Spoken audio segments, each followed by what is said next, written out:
The Headlines kembali bersama Anda dengan topik negeri koruptor. Kita simak tayangan berikut ini. Perang terhadap korupsi terus berlangsung di tengah praktik korupsi yang semakin masif.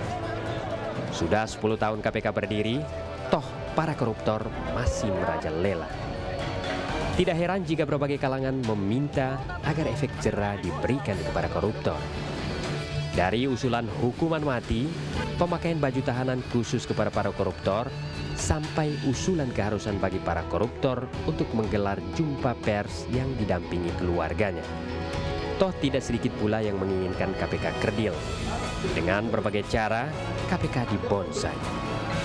Misalnya dengan usulan revisi Undang-Undang KPK yang memangkas sejumlah kewenangan khusus KPK sampai masalah gedung baru KPK yang tak kunjung tuntas.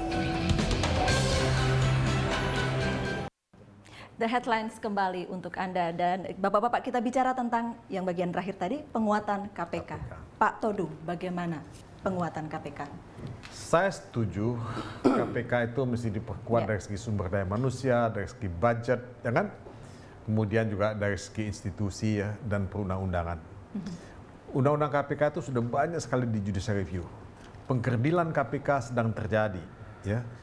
Akan disadari ada atau tidak disadari. Undang-undang KPK juga akan direvisi nantinya. Jangan-jangan nanti penuntutan itu dilepaskan dari KPK misalnya. Nah kalau itu terjadi, ini malapetaka buat pemberantasan korupsi di Indonesia. Jadi buat saya tidak ada pertanyaan ya untuk penguatan KPK, harus itu mutlak. Nah, cuman persoalannya kan tidak cukup hanya penguatan KPK. Dukungan publik itu sangat penting. Dukungan pemerintah, political will sangat penting. Tapi juga ada satu lagi, ya. Kalaupun itu semua sudah kita lakukan, hukuman seberat-beratnya dijatuhkan, ya, mereka tidak akan jerah memberantas korupsi. Buat saya, mempermalukan dan memiskinkan koruptor itu jalan lain yang mesti ditempuh. Saya senang KPK mengumumkan 2 baju tahanan KPK. Saya mau melihat tuh mereka yang ditahan di memakai KPK. baju itu. Memakai kaos tahanan KPK.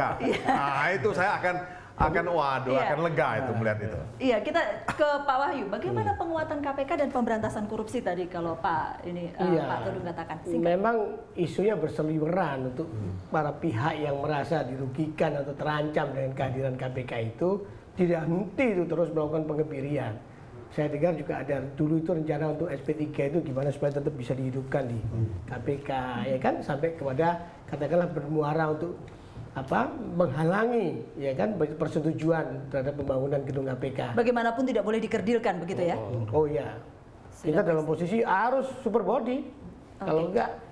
Iya, memang agak mengkhawatirkan ya. Sorry, kalau kita mengikuti berita-berita dan pandangan-pandangan yang sangat bervariasi itu. Dan saya termasuk ketika mendengar atau membaca berita itu atau menonton berita seperti ini atau mendapatkan berita seperti itu di lapangan agak worry gitu, bahwa kekuatan untuk mengerilkan itu bisa lebih besar daripada kekuatan yang bisa memperkuat posisi KPK justru. Antara lain seperti Bung Todung bilang, publik juga tenang-tenang saja gitu. Dan mereka menggunakan kesempatan ini untuk kemudian seolah-olah tidak ada supporting publik. Yang menarik adalah sayang tadi anggota DPR yang kita mau bicara lewat telepon tidak sempat kita bicarakan di sini untuk bisa melihat lebih jauh latar belakang alasan-alasan mereka gitu.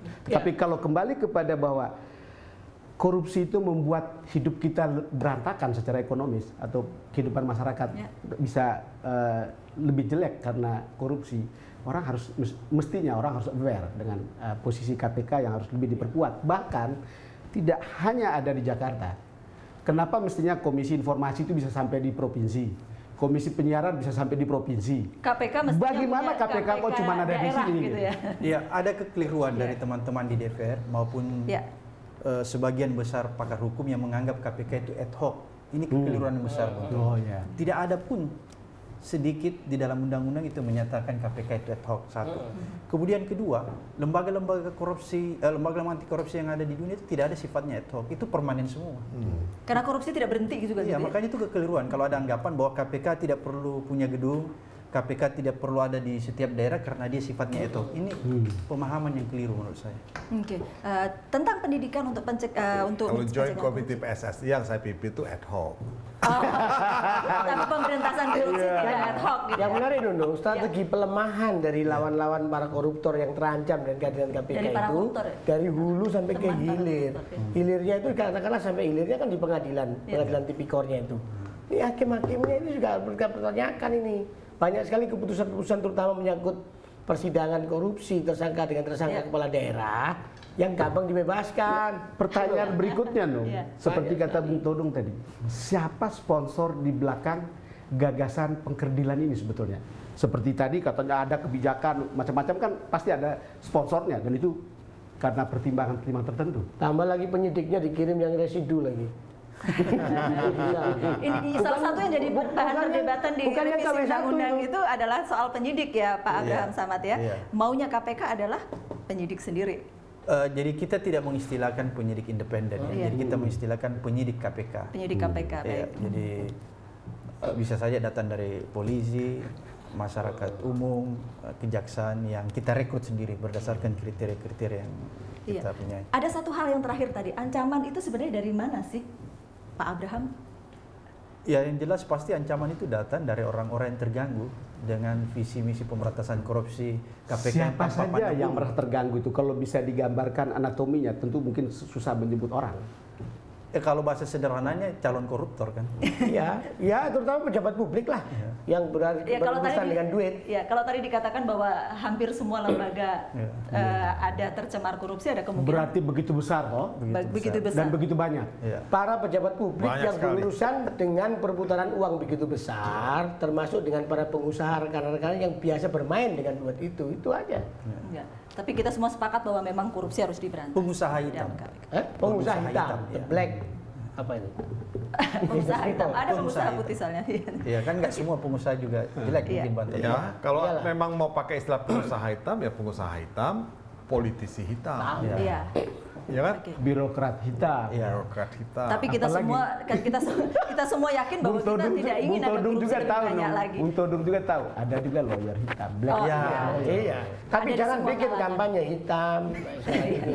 Ada di semua kalangan dan tetapi ada banyak juga kalangan yang berjuang untuk memberantas korupsi. Demikian Bapak-bapak, terima kasih sudah hadir di Berita 1 dan pemirsa, demikian tadi perbincangan kita dalam Headlines. Kami kembali untuk Anda pekan depan. Terima kasih karena Anda telah bersama kami. Sampai jumpa.